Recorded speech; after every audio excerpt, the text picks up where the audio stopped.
यह बात उन दिनों की है जब राजा भोज अपने राज दरबार में बैठे हुए थे।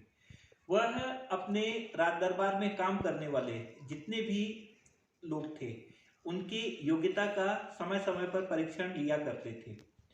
ऐसी ही एक बात को अपने मंत्री की योग्यता का परीक्षण करने के लिए उन्होंने एक दिन राज दरबार में उस मंत्री से कहा कि मंत्रीवर, मैं यह जानना चाहता हूँ कि वह ऐसा कौन सा कुआं है जिसमें गिरने के बाद कोई भी व्यक्ति उससे बाहर नहीं निकल पाता।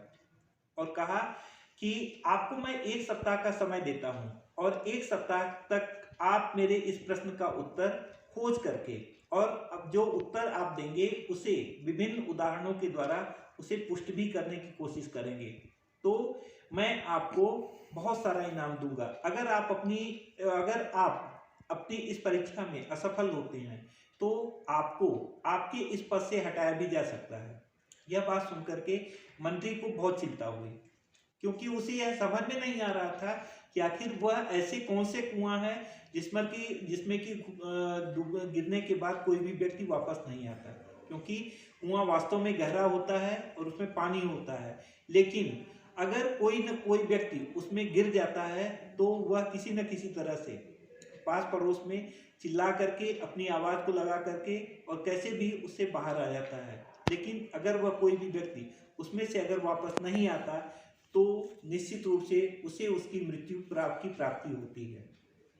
ऐसी स्थिति में इसी सोच विचार को करते हुए लगभग सप्ताह में 5 दिन बीत गए और जब छठा दिन का समय आया तो उस दिन रात्रि में मंत्री को चिंता बहुत सता रही थी कि कल मुझे प्रातःकाल राज दरबार में मेरे प्रश्नों का उत्तर राजन के समक्ष प्रस्तुत करना है।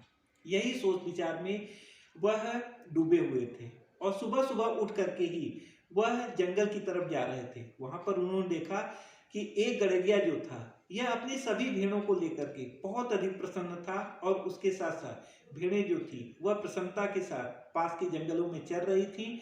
लेकिन गड़ेरिया जो था यह खुशी के मारे गीत गा रहा था।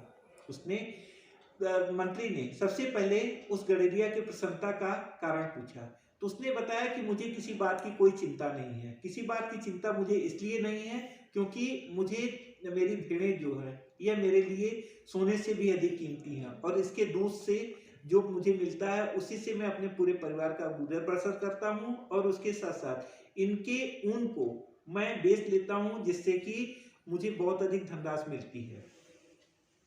अब यही मेरी प्रसन्नता का राज है। ऐसी स्थिति में मंत्री ने कहा कि आपको मेरे एक प्रश्न का उत्तर देना होगा।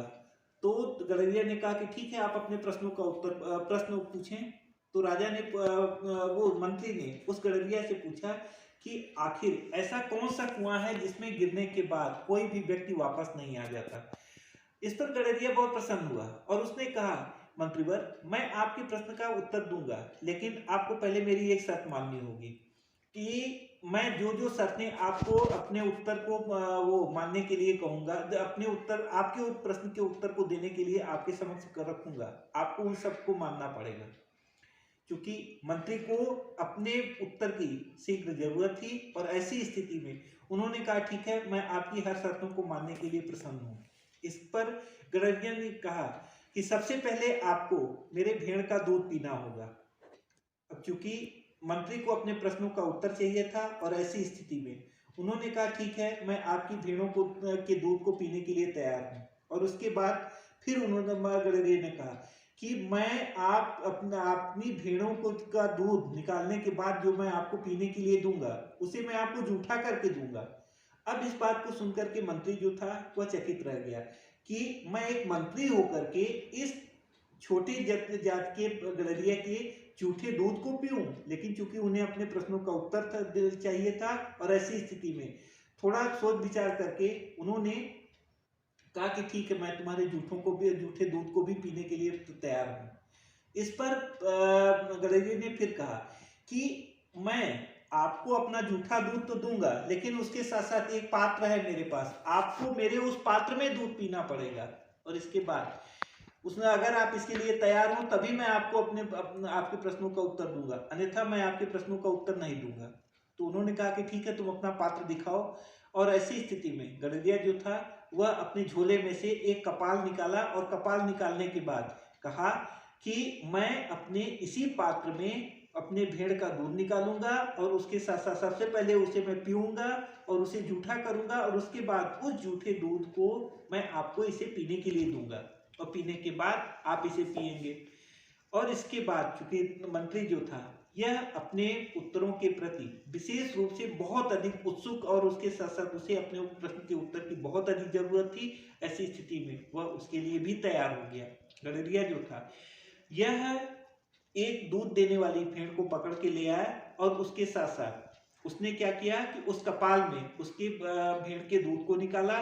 निकालने के बाद मंत्री के ऊपर रहम करते हुए उस दूध को जूठा नहीं किया, लेकिन उसी पात्र में ही उसको दूध का मंत्री को पीने के लिए दिया। मंत्री चूंकि उसे अपने उत्तरों की जरूरत थी और उसके साथ साथ उसने उस गडरिया के सामने ही उस दूध को पिया और पीने के बाद कहा कि अब तो आप मुझे मेरे प्रश्नों का उत्तर बता दें। इस पर उस गडरिये ने कहा, मंत्रीवर, मेरे समझ में नहीं आता कि आपको आपके प्रश्नों का उत्तर मिल गया लेकिन इसके बावजूद भी आप संतुष्ट नहीं हैं। तो कहा, मेरे प्रश्नों का उत्तर कहाँ मिला? इस पर गडरिये ने कहा, मंत्रीवर, आपके प्रश्नों का उत्तर जो है यह लोभ है। और विशेष रूप से लोभ एक ऐसा कुआं है जिसमें कि गिरने के बाद किसी भी व्यक्ति की आंखें तब तक नहीं खुलती जब तक कि वह उससे पूरी तरह से समाप्त नहीं हो जाता। और ये लोभ रूपी कुएं में एक बार कोई भी व्यक्ति गिर जाता है तो यह उससे वापस नहीं आता। आपको चूंकि आपके प्रश्नों का उत्तर चाहिए था और ऐसी स्थिति में मैं अपने जितनी भी शर्तें आपके ऊपर लादना चाहता था सारे प्रश्नों को आपके ऊपर लादता गया और उसके साथ साथ आप मेरी सभी शर्तों को मानते हुए अपने प्रश्नों का जवाब जानने के लिए शीघ्र ही मेरी हर शर्तों को मानते गए।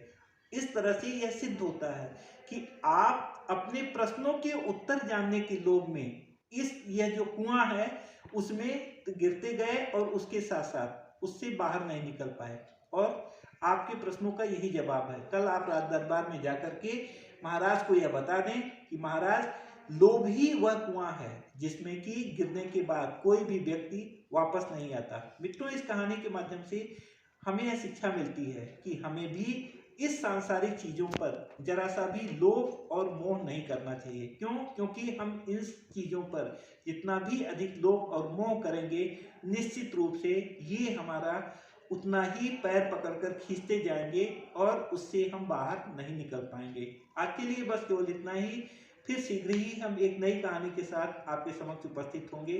तब तक के लिए धन्यवाद।